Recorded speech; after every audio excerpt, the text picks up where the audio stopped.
Welcome to the Symphonic Underground Bunker here in Denver, Colorado.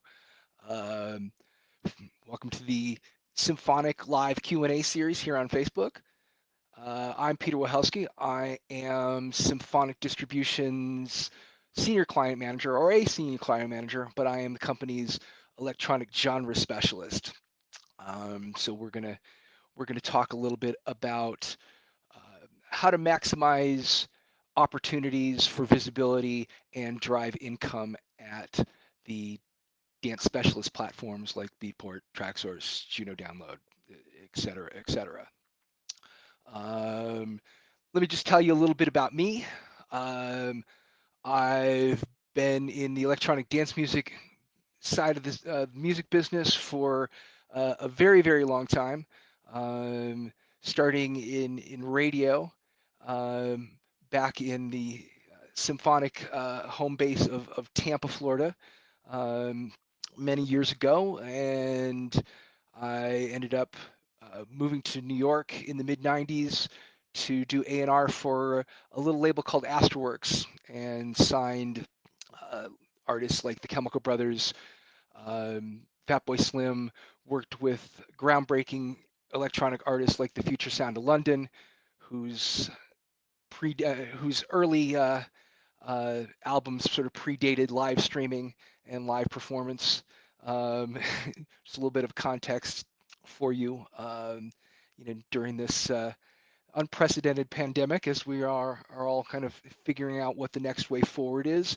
Um, I ran Carl Craig's label, Planet E, for a few years, and worked in physical distribution, worked in uh, on the digital side of things, doing digital marketing strategy, and worked for 8 years at Beatport. So um, if you're a Symphonic client, you have someone on the team who intimately knows the ins and outs of how Beatport works, and how to make things happen there.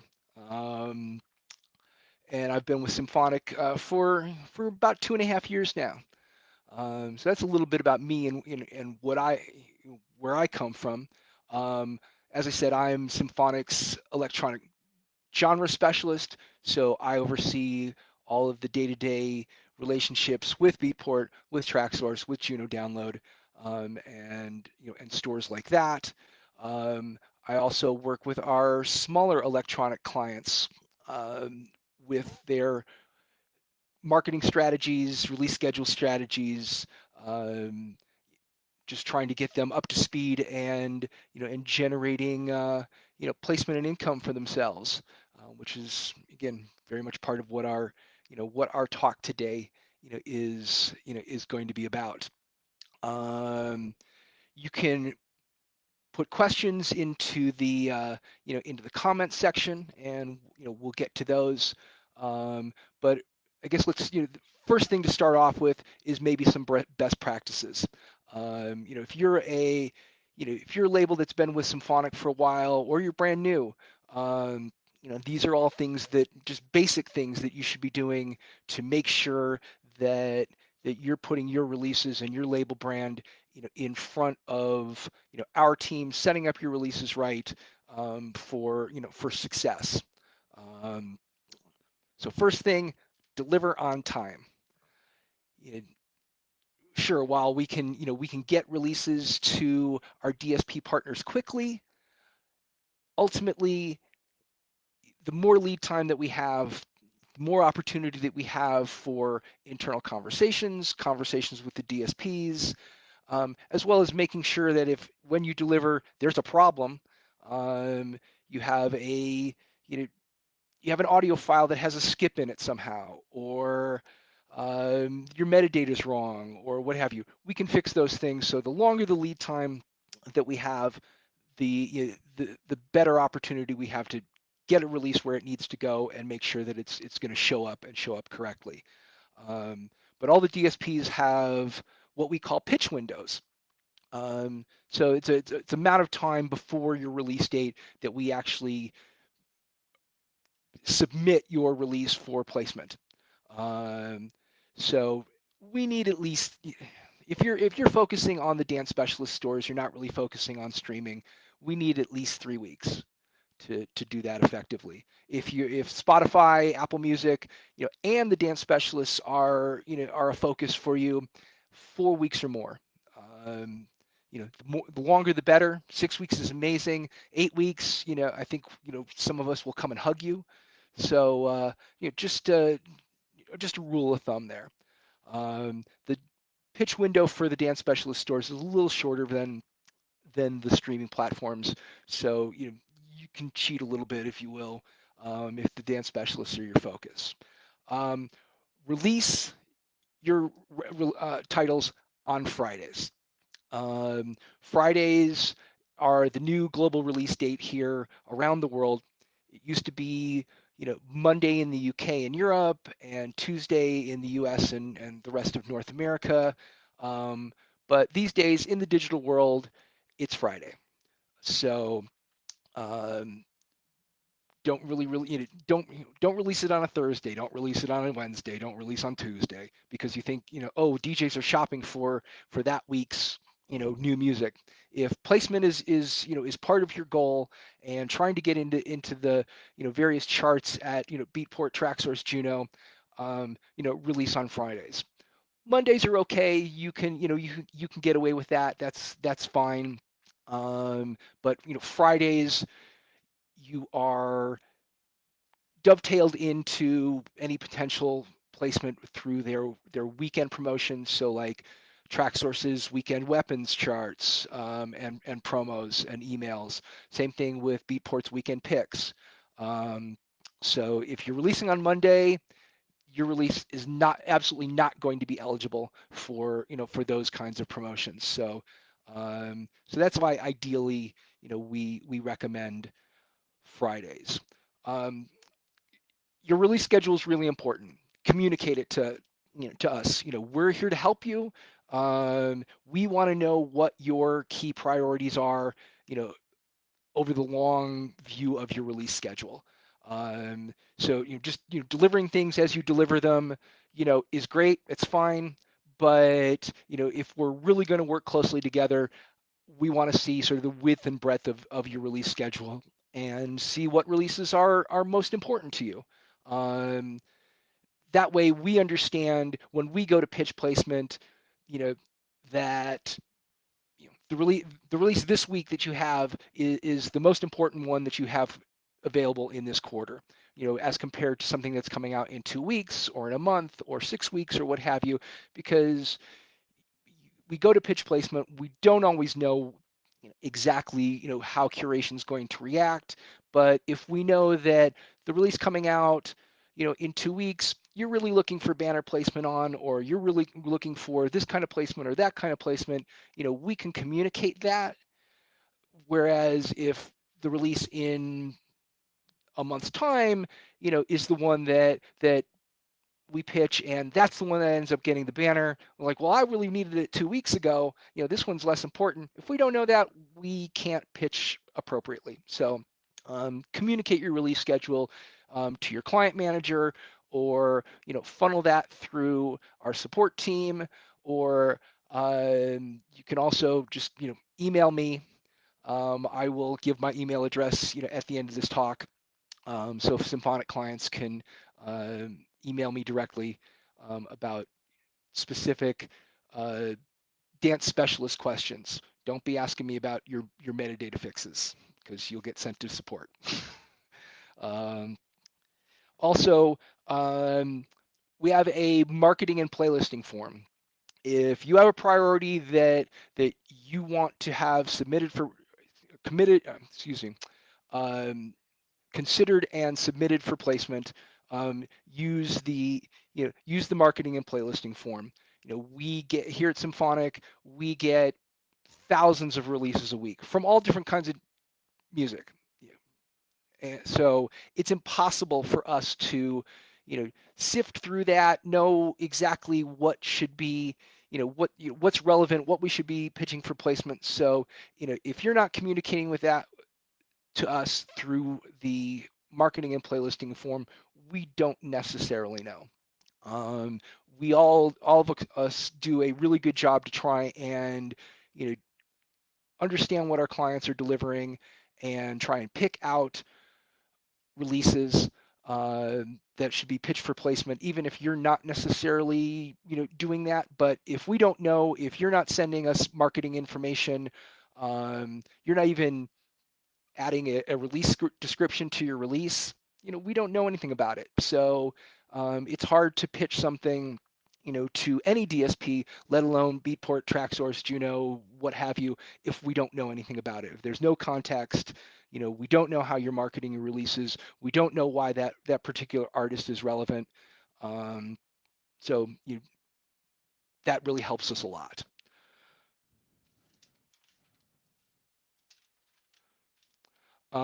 As I said before, and that's some solid best practices. That's sort of just the basic stuff that you as a label, regardless of what kind of music you're releasing, you should be you should be doing to position your releases properly and try and have some success with your release schedule and with your releases. Um, Mentioned before release descriptions. You know, Again, dance labels, particularly small ones run by, a couple of artists or run by an artist, and you're releasing your own music. Um, if you're not adding a release, if you're not going the extra step and sending us marketing drivers and things like that, and you're not even adding a release description in your releases when you deliver your release, we don't know anything about it. We might think it's just, dude, that track is awesome. But if we don't know who you are, we don't know why it's relevant, we don't understand, where you're from or anything like that, it's it's really difficult to just get any context, around your release. And think if you were a creator, or I'm sorry, curator, at Beatport or TrackSource or Juno or what have you, and you're sifting through hundreds, thousands of tracks, every week to choose, what to place on your page. If it's between three tracks and one, who two of the three artists are, but there's a third one that's, well, it's really awesome, but I have no idea who this label is, I have no idea who this artist is. I know who these guys are. I'm trying to sell music as a curator. That's part of their job, is to select music that they think not as only is relevant, but has potential to sell. Um, then you're probably going to choose one of the two tracks with the release description and some context and some things that So release descriptions are really important. Just you don't have to write a book, but just simple stuff. You know, Bob is an Bob is an artist from Hamburg, Germany, and has been releasing on labels like X, Y, and Z, and plays at consistently in clubs in Europe. This song is, and describe the song, something like that. That's simple, a couple of sentences, just to give a little bit of context. That's really helpful. Um, some other great ways that you can better position your releases for success is pre-order. Beatport, TrackSource all have pre-order functions where you can make your release available ahead of your release date for people to purchase early. So then when it goes live, it ends up boom right there in their cart, and they can download it and off they go. Um, at Beatport, your first 4 weeks pre-sales ahead of your release date factor into your first week chart position. So just keep that in mind. Having that additional pre-sale amount factor into what goes live and what's available for download that first week that your release goes live. That can bump you up into the charts. And in some ways, that's almost better than any kind of feature placement, because there you are in the charts. You have customers who scour the charts for hot new tunes, and that's almost as good as a new release tile, or a banner. So keep that stuff in mind. We at Symphonic, we suggest, if you're going to do a pre-order, you know, at least 2 weeks. 2 weeks is fine. Um, you know, Especially since you don't necessarily want things out there too long. People get tired of it, or they forget about it. But 2 weeks is good. It gives you enough time to really sort of push that pre-order link through your socials, um, and and create some visibility for your release ahead of your release date. Exclusives. All the dance specialist stores do offer exclusives. So you can do a 2, 4, or 8 week exclusive at any of the platforms: Beatport, Tracksource, Juno Download. Um, I think in this day and age, 2 weeks is sufficient if doing a exclusive is something that you want to do. Um, Exclusives don't necessarily guarantee that you're going to get placement. It's helpful. Um, it's helpful for some labels.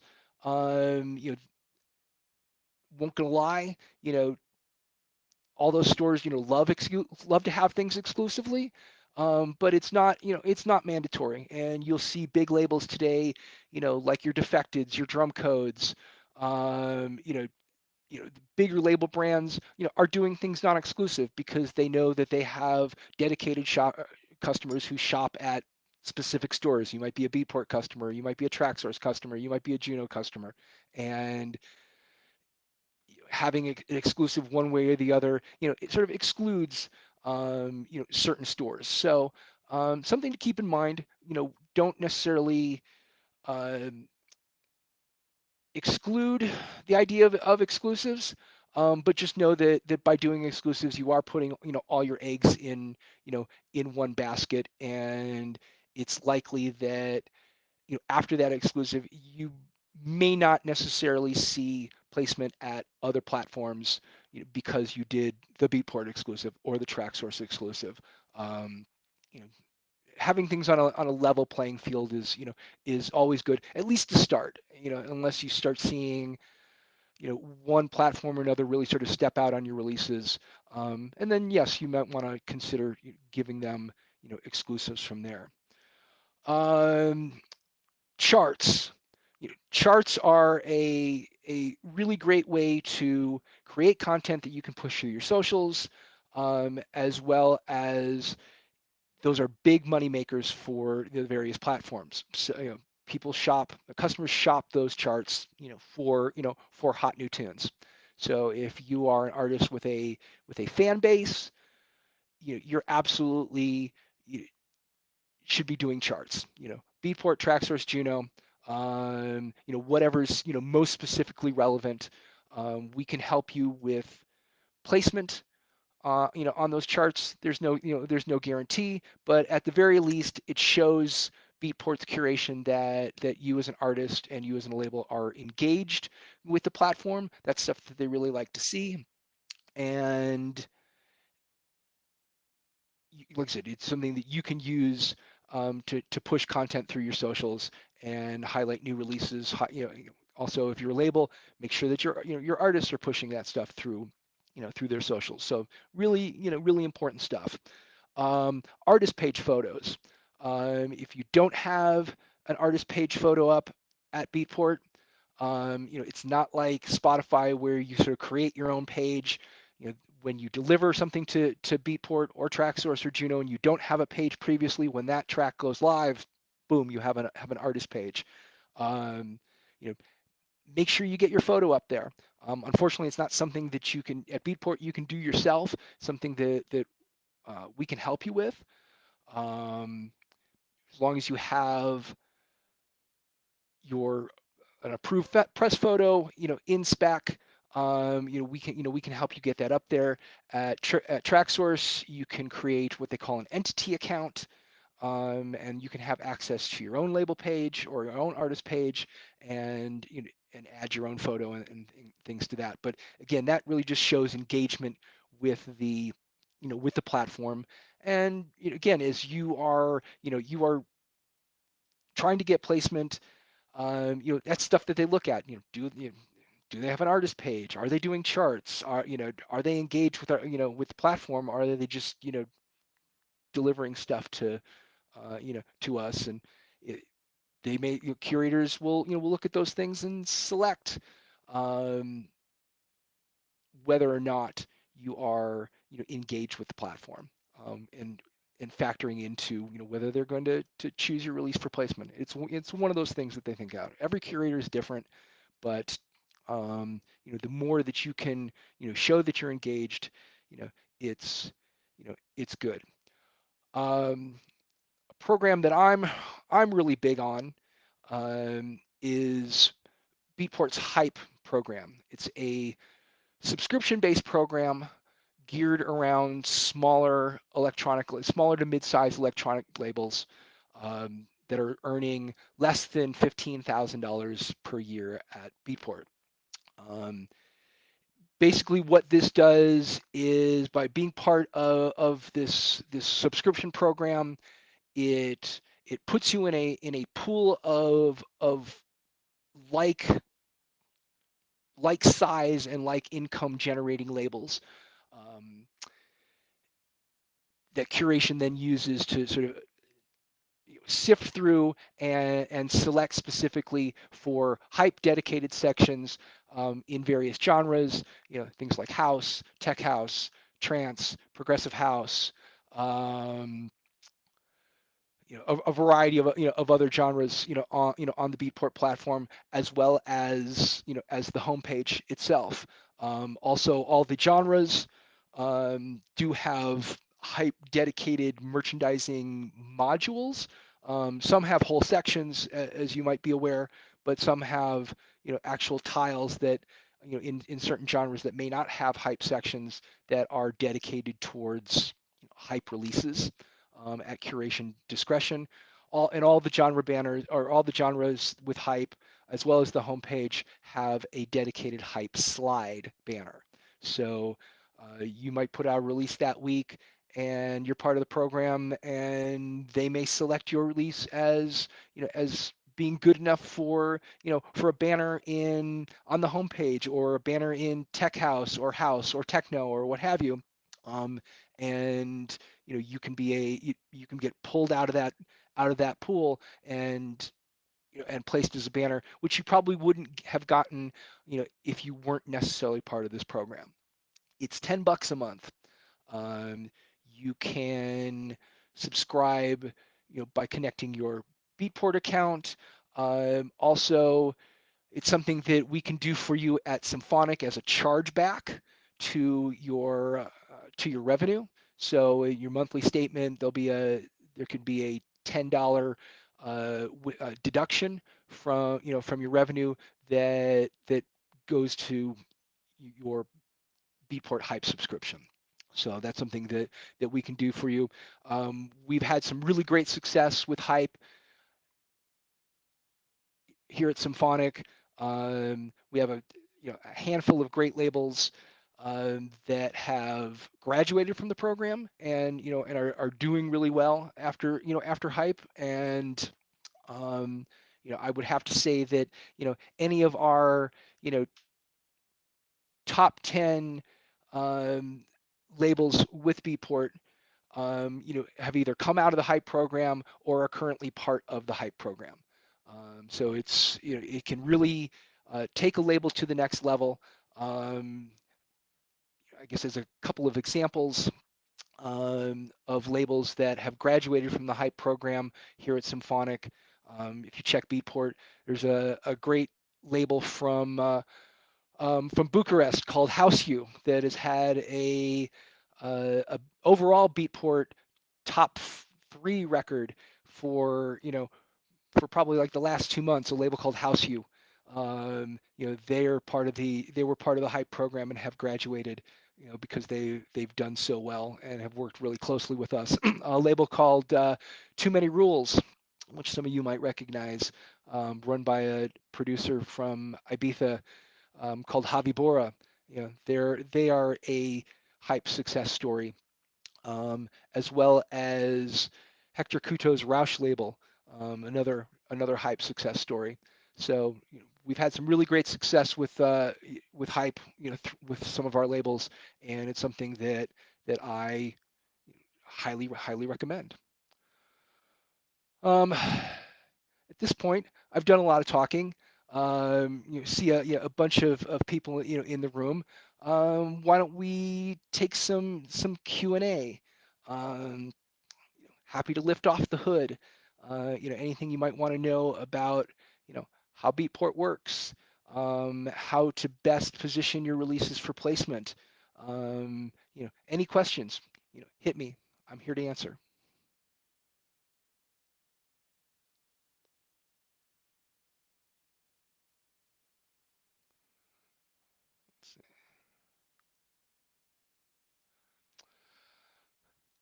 Oh, definitely see some familiar faces.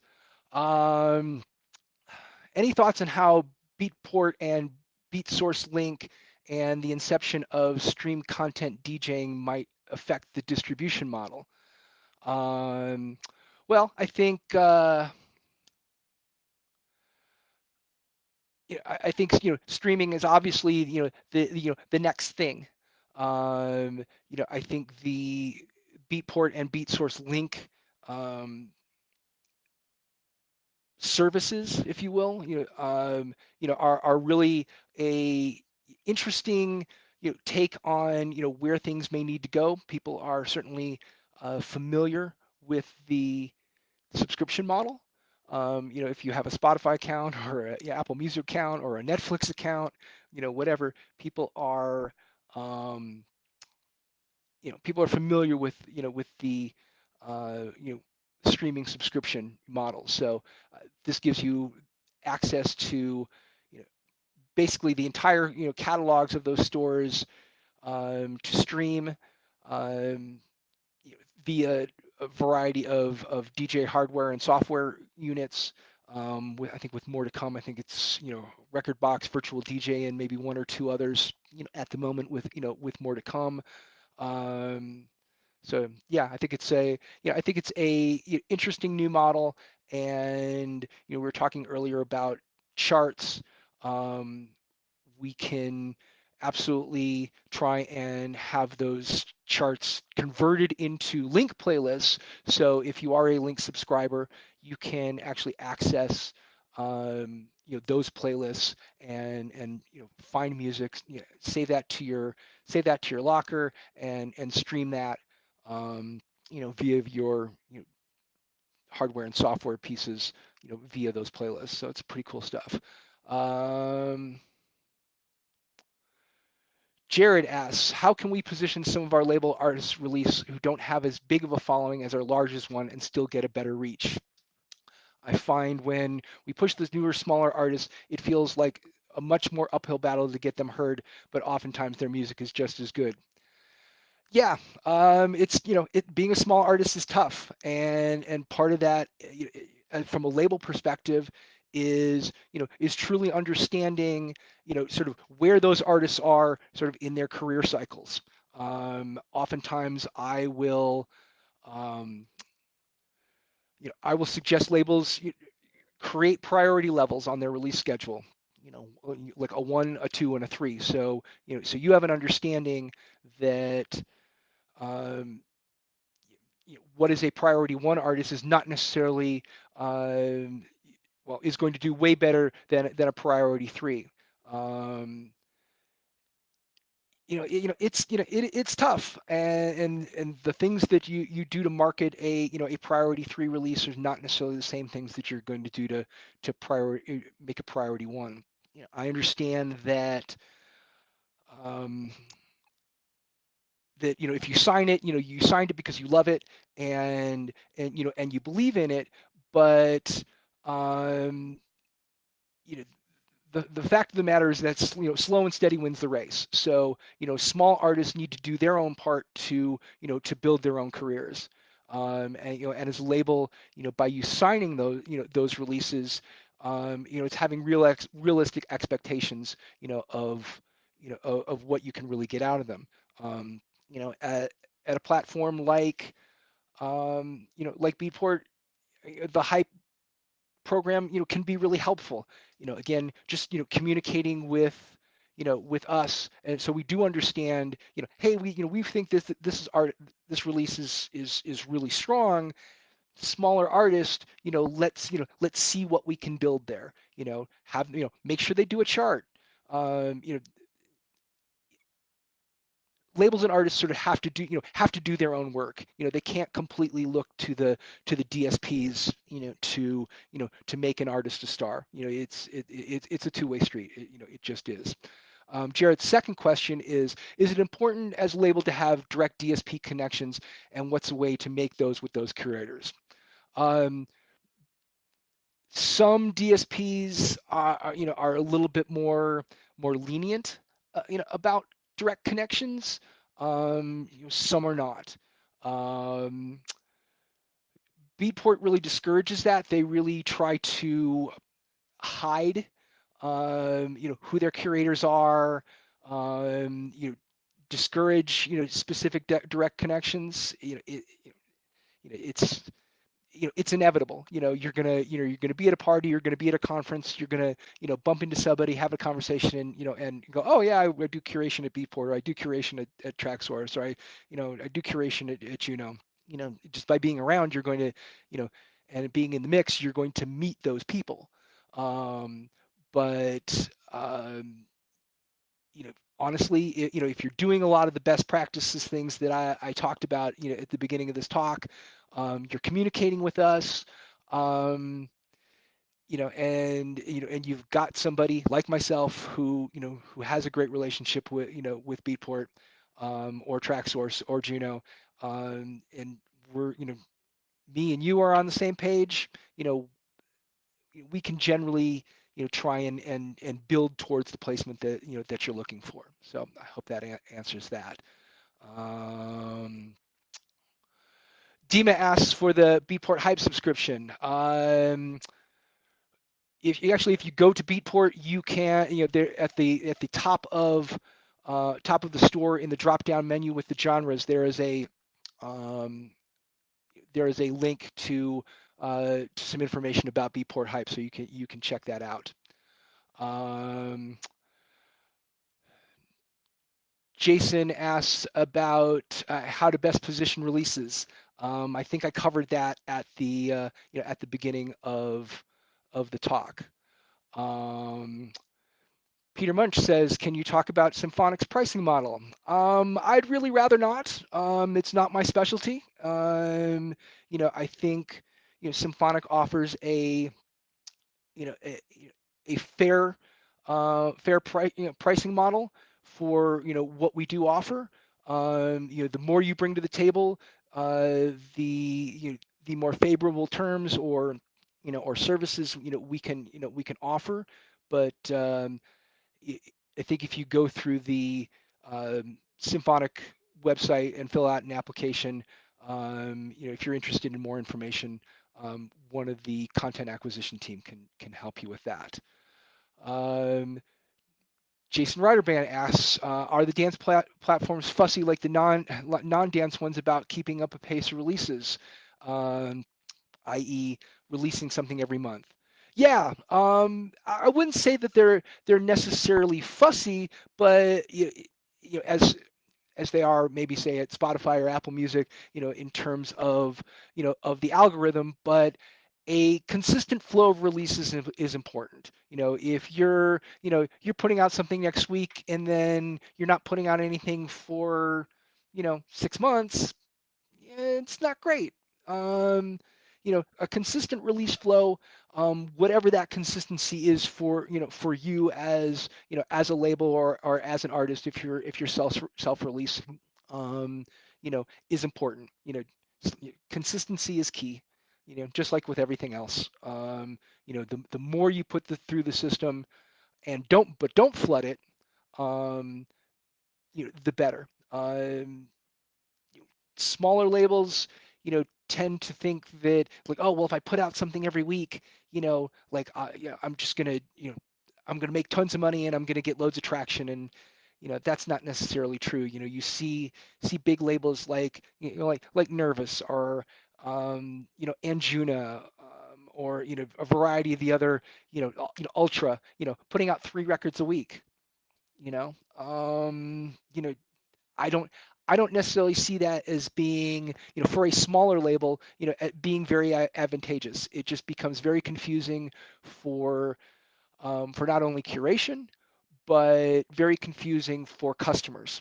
If they're getting into your label, and they see, 3 brand new releases, and stuff on pre-order, they don't necessarily know what to pick unless, they heard a particular tune, on somebody's mix or someone at the club, or on a live stream, or on a chart, or you know, or something like that. I think that um, yeah, I just think consistency is key. Don't overflow the release channel.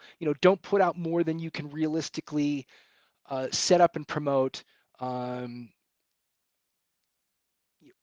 Reasonably, because if you just start falling all over yourself to put out releases, and you're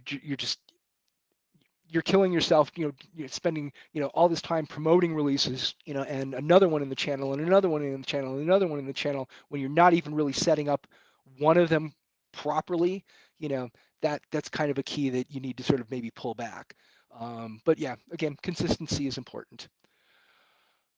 Scott Richmond. What's up, Scott? What would you say is the average percent of money streaming versus downloads? Um, well, I think I think for a small label, downloads make considerably a larger bulk of of your income, versus streaming. Because if you're looking at, say a Beatport or TrackSource exclusive price of $2.49, or actually less right now, I think, because they've got got a price reduction sale thing going on.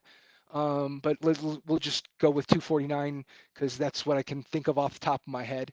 Um, you know, a bunch, 100 downloads at, whatever your percentage of 249 is, versus, a few thousand streams, at Spotify, yeah, you're gonna there's gonna be a difference, but it's also two different customers. Um, the streaming customer is someone, who is, I don't want to say passively listening to music, but they're not DJing, they're not really, deeply part of, you know of the scene to a certain degree. They want access, on their phone. They want to be able to, have that kind of convenience, whereas, the download customer at the dance specialist, is a working or bedroom DJ, or a real fan of the music, and they want, not obviously not physical, but they actually want a copy of something that they own, that they have on a hard drive somewhere, that, again, there's ownership there. Um, so you do have to look at both ecosystems, and in some ways it's a slightly different talk, but the reality is that how you approach the dance specialist ecosystem, and setting up and promoting your releases, is different than the streaming ecosystem, which, great music, marketing plans, social traction, is all part of it. But as I said earlier about engaging with the platform, the streaming services really want to see engagement in the platform. There's so much microdata that curation can see at at Spotify or Apple, or other services, that we even don't get to see on a distributor level, that factors into curation. So the more, if streaming is a, is a part of your strategy, and it's something that you as a small label really want to, start exploring, you need to start building your data profile. And there are ways to do that. There's actually a really great blog post on the Symphonic blog about marketing strategies for playlists. Um, that's pretty great. Um, you know, that's one I actually share with a lot of our small labels. Um, when we start getting into the streaming ecosystem discussion. While that's not my specialty, I know enough about it to be dangerous and sort of help, guide our small labels, into that channel, to where, they can at least start to make some things happen. Um, as somebody who's been in the industry and seen a lot of changes, do I have any thoughts what will happen? Are changes are happening or will happen with the lack of shows push streaming music to the forefront? It seems SoundCloud and Spotify plays have climbed significantly since March, more than normal, and we hope that continues. Well, yeah. I think, obviously none of us saw this coming. Um, and when the pandemic hit, I spent, a bunch of time talking to clients, about, what's going on, where are they at, and obviously if you were out there and you were a working DJ, you were tripping out. Instantly all your gigs dried up. Your travel's done. You know, uh, no foreseeable major income coming. For the new for the immediate future. And who knows exactly how long. And a lot of people said like, oh, I'm gonna stop. I'm gonna stop my label. I'm like, why would you do that? People are home. People are looking for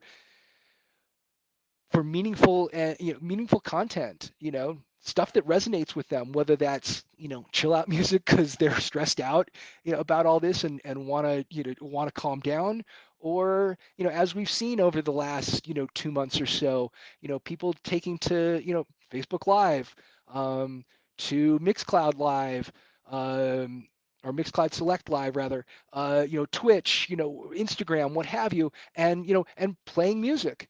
People are looking for fresh music to play there too. So, there is that. I think, we've seen listening patterns change, over the last few months since, people are home, from work. Some of us have kids at home. So, listening patterns have changed. You're not necessarily, in the car listening, or you're not, at your desk, with Spotify open or Apple Music open or what have you. So your listening habits have changed, and we've seen that a lot in streaming data, over the last several months. And I can say that our dance specialist download sales have certainly risen above average, over the past couple of months, which is really very encouraging to see.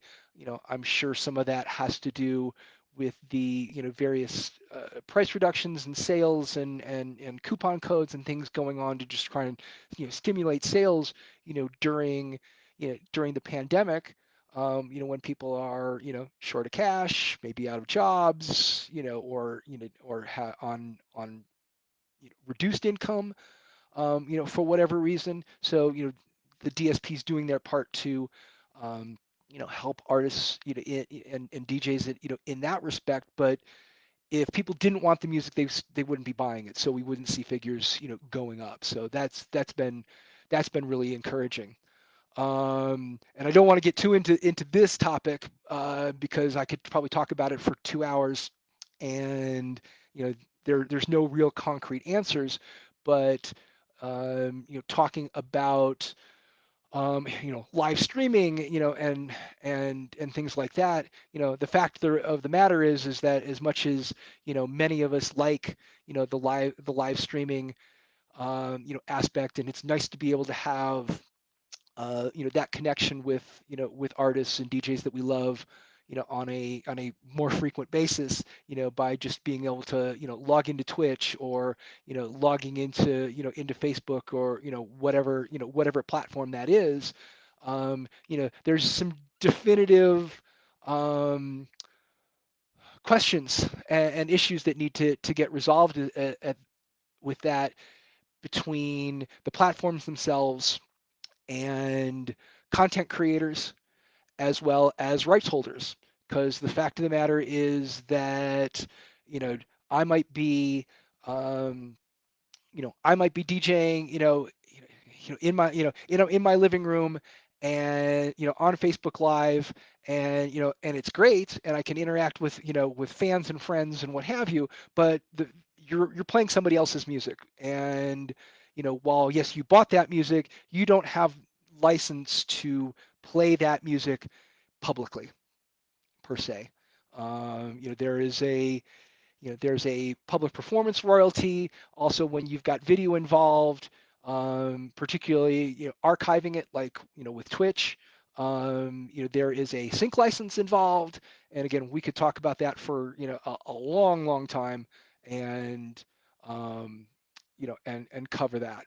So, you know, there's definitely some, it's definitely an interesting time. It's definitely very exciting.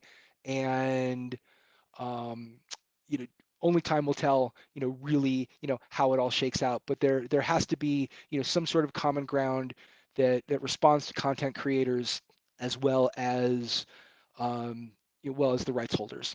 It's just as simple as that. Um, Kevin O'Brien, what's up, buddy? For labels releasing music they feel are dedicated to the club, do you feel they should be postponing or waiting for clubs to reopen during the global lockdown? And well, I'll answer that one first. Um, yes and no. You know, the fact of the matter is that I think in most of the world, you know, it's getting warmer. Even if we can't necessarily go outside, people are a little antsy, and want to want to move some energy around, and want to dance, and want to, celebrate life.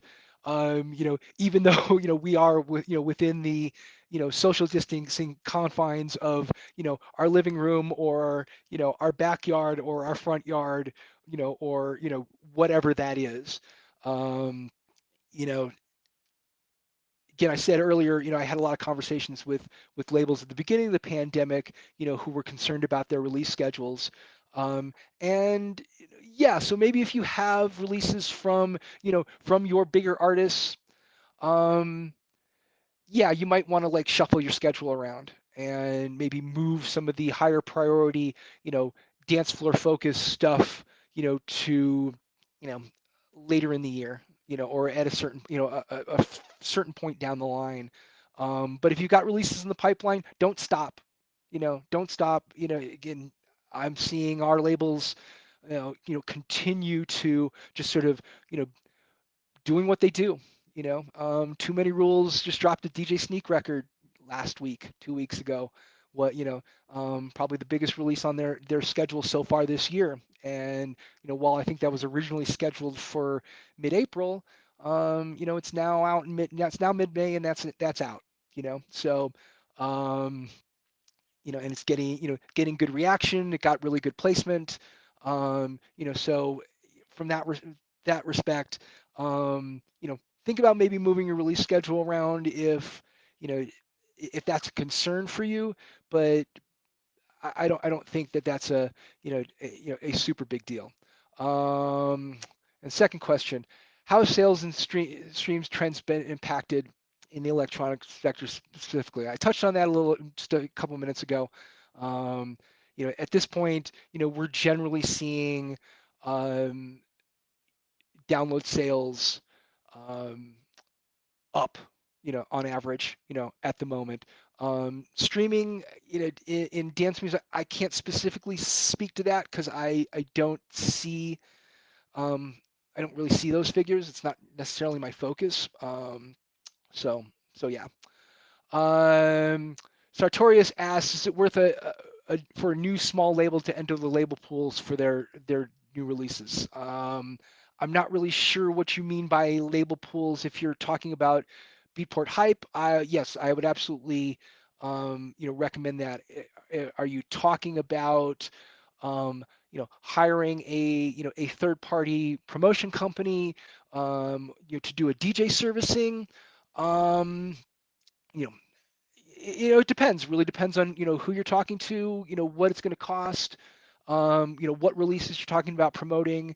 Again, I think for small labels right now, cash is tight, but yeah, you just gotta think about what you can afford, versus what you feel like you're willing to put out there, um, you know, at this stage. Sartorius, I know you're local, so we can talk a little bit more offline, specifically, for you if you'd like. Um, Kevin Connor, is streaming and digital downloads the final frontier for music listening and buying? Is there uh, going to be another medium? Well, considering that, um, you know, 25 years ago, when I was at Astroworks working the Chemical Brothers, that streaming would be a thing. I don't think I necessarily would have completely thought that, even though I was working with Future Sound of London, who was already you know doing live streams of live shows via ISDN lines. I don't think I necessarily imagine that. I think the next step is at some point is streaming in the DJ booth, and there's a lot of questions, and there's a lot of technical stuff that goes into that, because as a DJ, you want things to be of a certain fidelity, and you also want things to be stable. You don't want to be in the middle of the mix and have the Wi-Fi drop out on you. So I think I think that's the next step. How we're going to get there has a lot to do with the product manufacturers and nightclub owners, and forward thinking DJs, as well as technology companies, you know people like CenturyLink, if you will. It's like, if you're here in Denver, can you get a big enough, strong enough pipe into the club, into the booth, that is going to support um, streaming streaming via via the DJ booth. So only time will tell. Will the Colorado Rapids ever hoist another MLS trophy? This off-topic conversation, um, but I can honestly say I don't really care. I'm not a Rapids fan, and that's not. um, Clubs and pubs are reopening in New Zealand. I know someone played a gig over the weekend. Hey, well, um, I think I think we all want to get back to a sense of what once knew. And I know I, for one, am looking to get out on the dance floor, in some way, shape, or form, around other people, in the as soon as possible, at least as soon as possible, that it's safe. This has certainly been a unprecedented time, for all of us. Um, and I have a lot of love and a lot of respect for our clients and artists, and and DJs who have been affected by this and are still trying to make the best of a really difficult situation. I think all of us here at Symphonic are really blessed, to work for a fantastic company. We haven't had any kind of significant layoffs, unlike a lot of sectors in the music industry. Um, So I'm thankful to be able to be here, talking to all of you, via the magic of technology, and still have a job.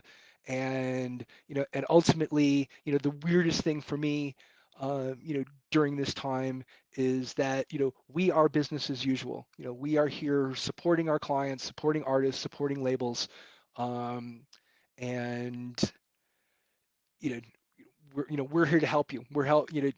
It's not easy for any of us, and we're just here to help you as best we can, guide you through the channels, and and support you, as you continue to release music, grow your income, build your fan base, and build a career, by releasing music. So, as weird as it's been for me, I'm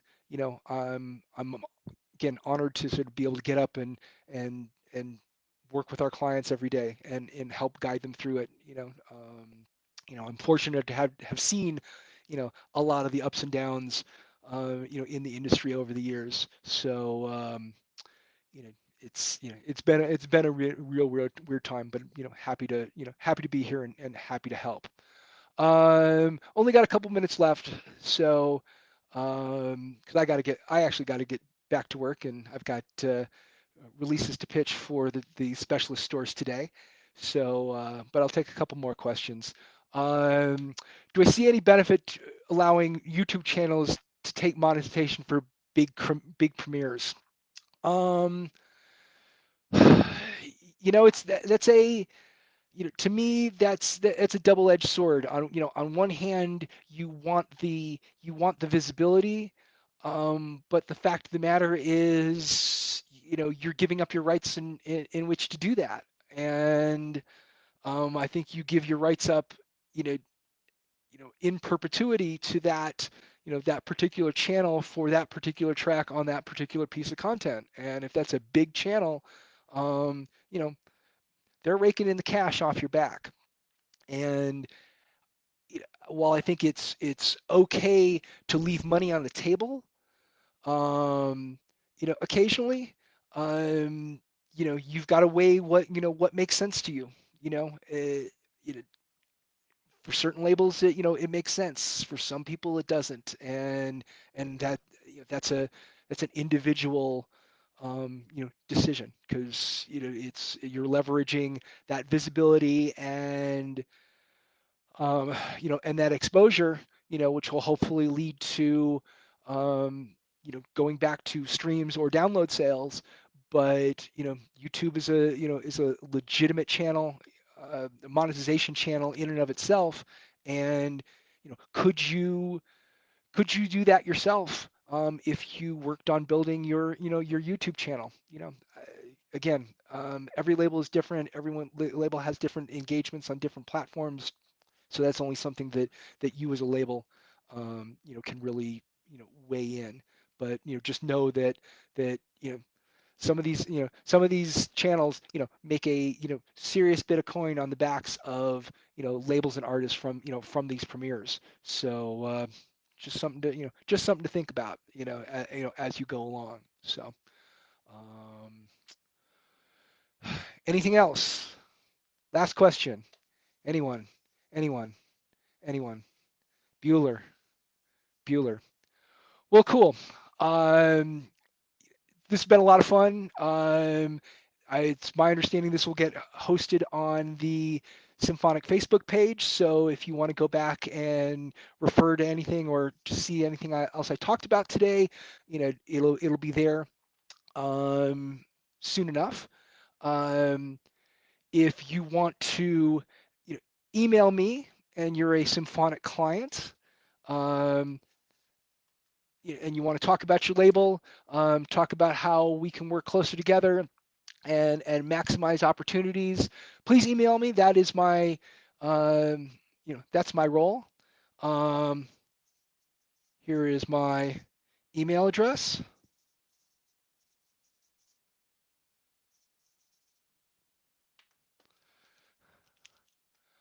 There it is.